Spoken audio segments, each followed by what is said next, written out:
Welcome to the Cozy Painter. My name is Sky, and today I'm painting a tiny Porco Rosso from the 1992 movie of the same name. This model is a 3D printed figure with relatively simple details. My goal is to add interest to the model by differentiating the various materials in his clothes by painting in texture.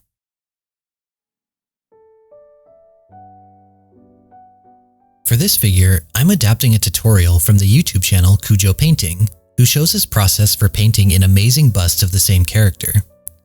We start by base coating all of the skin with Bugman's Glow, then painting in a darker mix into the shadows.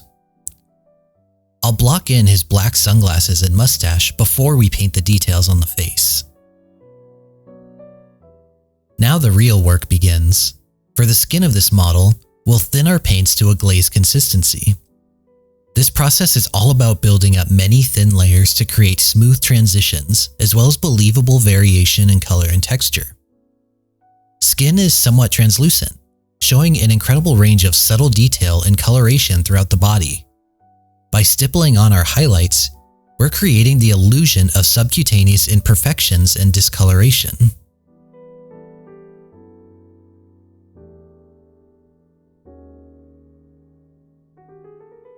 I do several passes of highlights, each targeting a smaller upward-facing area with a brighter color. We've built up some variation in the highlights, so next I go back to the original skin color and glaze over the highlights, making the surface of the skin appear smoother. Next, I'll glaze in a darker brown towards the shadows to add variation to the skin color. The base color of all skin is orange, so colors in the orange space, like brown, are good choices when adding color variation.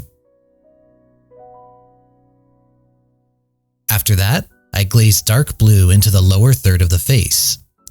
In the book Color and Light by James Gurney, Mr. Gurney explains how the coloration of the face is divided into thirds, with the lowest third being a cool shadow color. Next, I glaze a bright red into the middle third of the face. By adding red, we're showing that there's blood underneath the skin and our subject is healthy. If your glaze starts to leave tide marks, take a second clean brush and feather the glaze in the opposite direction to help blend it. I add white to the bright red and begin to highlight the snout. Like before, we're stippling thin glazes to build up the color. I make horizontal striations across the bridge of his nose to simulate wrinkles. After the highlights, we go back to our bright red and blend the colors with the glaze. A thin layer of a warm brown across the top third of his face completes the coloration guide provided by Mr. Gurney. Now let's begin on the leather bits. Leather is similar to skin, however, leather can't heal scratches with collagen and granulation tissue like living skin can. Leather is often dyed a uniform color, so there's less subcutaneous variation than skin. Leather is going to show more evidence of wear and tear, so instead of stippling small translucent dots, I'm going to use sharp lines and rough patches of wear to show more surface-level abrasion.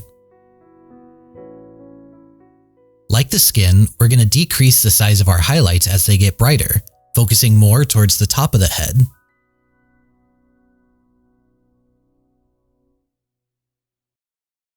Because this model has simple details, we can use our highlights to really emphasize the contours that do exist. I use cross-hatching on several parts of the leather to add texture, then stipple over it to blend it in.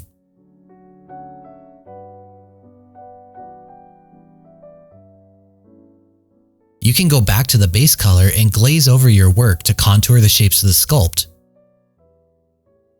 or do an all-over wash to tone down the weathering and blend it together. Next are the metal and glass bits. Both surfaces are highly reflective and polished. The reflections from these bits are going to be more intense than the rougher surfaces. We need to have areas of bright highlights sitting next to areas of dark shadows. These polished surfaces are also going to reflect the world around them. I went with a simple blue-gray reflection to represent the sky showing in his glasses. The goggles are also base-coated black, with a narrow gradient of gray and white at the highest points.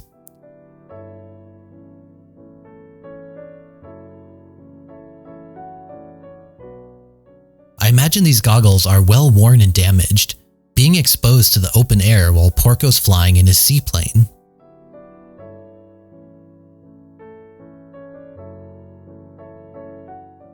I'm going to stipple on bright highlights to simulate chinks and damage in the goggles.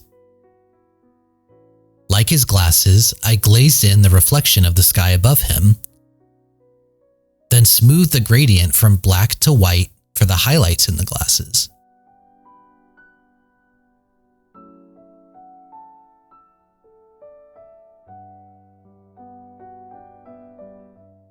I stippled in some pure white to show the light catching on imperfections and cuts in the glass.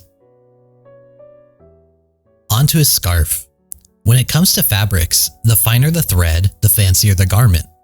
Clothing made out of silk and cashmere have less visible weave than something made out of tweed or wool. Porco's an ex-military aviator in the late 1920s. His outfit would most likely be a durable khaki jumpsuit.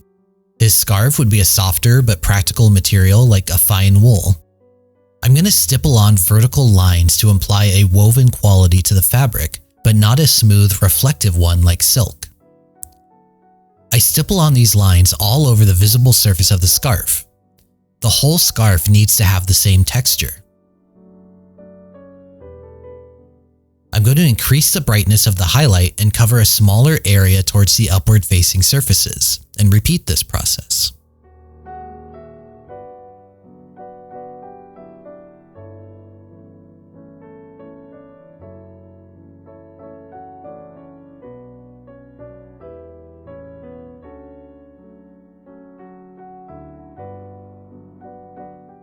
Now let's do his khaki jumpsuit. Khaki is going to have a more visible weave than the other fabrics, so we're going to emphasize this texture. After a base coat, we're going to highlight the wrinkled details on the jumpsuit. I make sure to highlight the upward-facing surfaces as well, anywhere I think that the light would catch.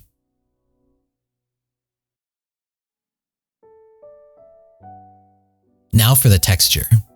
I make sharp vertical lines across the area we previously highlighted, followed by horizontal lines going across, making a woven check pattern. It's important for these lines to be sharp and bold, so test your paint to make sure it easily flows from your brush, then make a confident single stroke. Try to make sure all of the patterns run in the same direction for that portion of the garment. The sleeves would probably run in a different direction than the torso.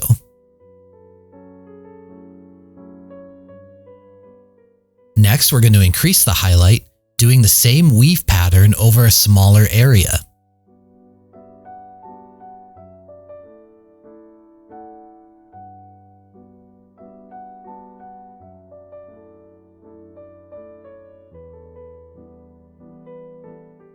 Be sure to contour any existing details where you can.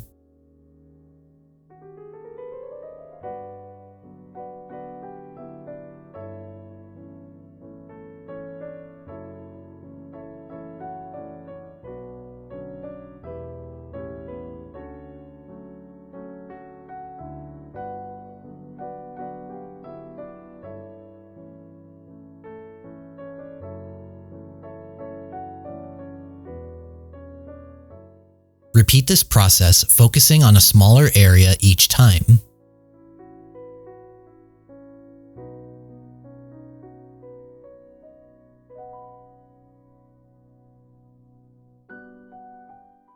Now I darken the areas that would be in shadow by glazing in a dark brown color.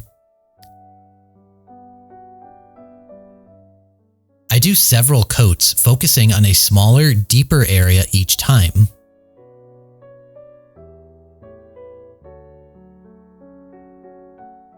After that, we're going to continue with our weave pattern texturing, but this time we're going to work in the shadow areas. I take my initial base coat and darken it, then start making those sharp check patterns in the shadows.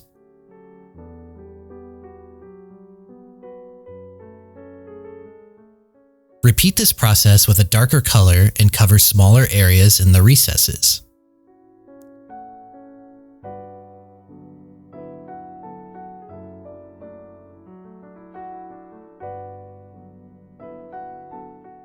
I do a quick bit of non-metallic metal gold on the belt buckle, and then it's time for basing. Porco lives in a small house hidden in an island cove in the Mediterranean. As someone who strives to live a simple life, his home really spoke to me. I wanted to represent this location in the base. I bought some pre-mixed tile grout from a local hardware store. The sand is small enough to be believable beach sand at this scale. I spread it over superglue and then sculpted it to have a very slight incline towards the back, like a coastline.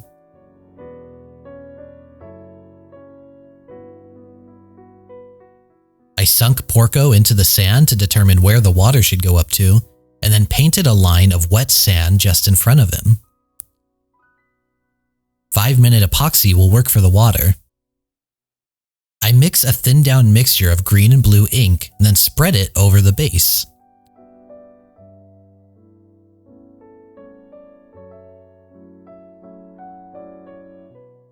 Once it's dried, I take pure white and stipple on the foaming wave. Finally, I paint the base rim black. And Porco Rosso's finished. This was a really fun model to paint and an interesting challenge to imply texture through brushwork. Porco Rosso came out in 1992, and even though I'm about 30 years late to the party, I can't stop thinking about it. Porco's a deserter of the Italian Air Force due in part to his anti-fascist viewpoints. With the real-world rise in authoritarian and fascist systems worldwide, Porco Rosso may be more resonant now than when it was released. And if you haven't seen it, I would highly recommend it. I want to thank you for watching. I really hope you enjoyed it. I've been Sky from The Cozy Painter, and until next time, stay cozy.